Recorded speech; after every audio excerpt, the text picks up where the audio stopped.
राधे राधे मित्रों, नवरात्रि का तीसरा दिन होता है माँ दुर्गा के तीसरे स्वरूप यानी कि माँ चंद्रघंटा का। और इस दिन शत्रुओं से विजय प्राप्त करने के लिए, तेज और ऐश्वर्य की प्राप्ति के लिए माँ चंद्रघंटा का पूरे विधि विधान के साथ पूजन किया जाता है।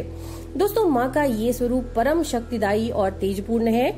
माँ के मस्तक पर घंटे के आकार में अर्धचंद्र सुशोभित है, इसीलिए माँ के इस स्वरूप को चंद्रघंटा कहा जाता है। दोस्तों, माँ का तेज स्वर्ण के समान आभा लिए हुए होता है, इसीलिए ऐसा माना जाता है कि माँ चंद्रघंटा के जो उपासक हैं, जो भक्त हैं, उन्हें पूजन करने से माता के तेज और ऐश्वर्य की प्राप्ति होती है।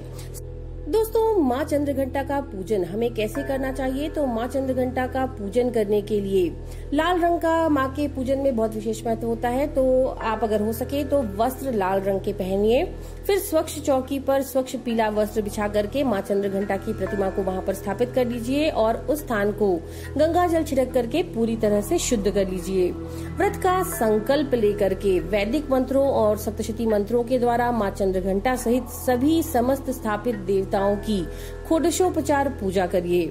माँ को गंगा जल, दूध, दही, घी, शहद से स्नान कराने के पश्चात वस्त्र, चंदन, रोली, हल्दी, सिंदूर, पुष्प, मिष्ठान और फल का अर्पण करें।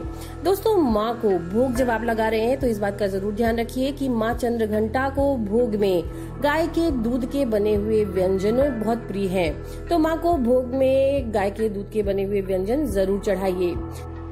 दोस्तों, इस दिन माँ को लाल सेव और गुड़ का भोग जरूर लगाइए और इसके साथ ही साथ माँ को चमेली के पुष्प बहुत प्रिय हैं, तो माँ को चमेली के फूल जरूर चढ़ाइए। माँ की उपासना का जो विशेष मंत्र है वो है पिंडज प्रवरा रूढ़ा चंद्र को पास्त्र केर्युता प्रसादम तनुते मह्यम चंद्र घंटेति विश्रुता। ये मंत्र आपको डिस्क्रिप्शन में लिखा हुआ मिल जाएगा, तो इस मंत्र से माँ की उपासना कीजिए। इस मंत्र का जितना ज्यादा से ज्यादा हो सके जाप कीजिए। तो चलिए शुरू करते हैं माँ चंद्रघंटा की कथा। देवताओं और असुरों के बीच लंबे समय तक युद्ध चला और असुरों का स्वामी महिषासुर था देवताओं के इंद्र। महिषासुर ने देवताओं पर विजय प्राप्त कर इंद्र का सिंहासन हासिल कर लिया और स्वर्गलोक पर राज करने लगा।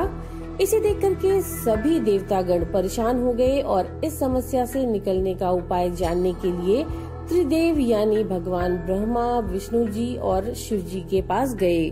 देवताओं ने बताया कि महिषासुर ने इंद्र, चंद्र, सूर्य, वायु और अन्य देवताओं के सभी अधिकार छीन लिए हैं और उन्हें बंधक बना करके स्वयं स्वर्गलोक का राजा बन बैठा है।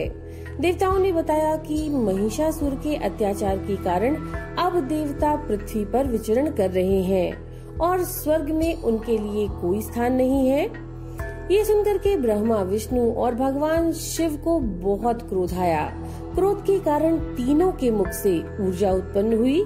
देवगणों के शरीर से निकली ऊर्जा भी उसी ऊर्जा में जाकर के मिल गई। ये 10 दिशाओं में व्याप्त होने लगी। तभी वहाँ एक देवी का अवतरण हुआ। भगवान शिव ने देवी को त्रिशूल, भगवान विष्णु ने चक्र प्रदान किया। इसी प्रकार अन्य सभी देवी देवताओं ने भी माता के हाथों में अस्त्र शस्त्र सजा दिए। इंद्र ने भी अपना वज्र और ऐरावत हाथी से उतरकर एक घंटा दिया। सूर्य ने अपना तेज और तलवार दिया। सवारी के लिए शेर दिया। देवी अब महिषासुर से युद्ध के लिए पूरी तरह से तैयार हो गई थीं। उनका विशालकाय रूप देखकर महिषासुर ये समझ गया कि अब उसका काल आ गया है।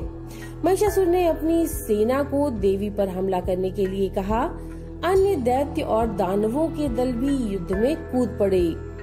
देवी ने एक ही झटके में दानवों का संहार कर दिया। इस युद्ध में महिषासुर तो मारा ही गया, साथ में अन्य बड़े दानव और राक्षसों का संहार भी माता ने कर दिया। इस तरह से माँ ने सभी देवताओं को असुरों से अभयदान दिलाया। तो ये थी माँ चंद्रघंटा की कथा। नमो नारायण।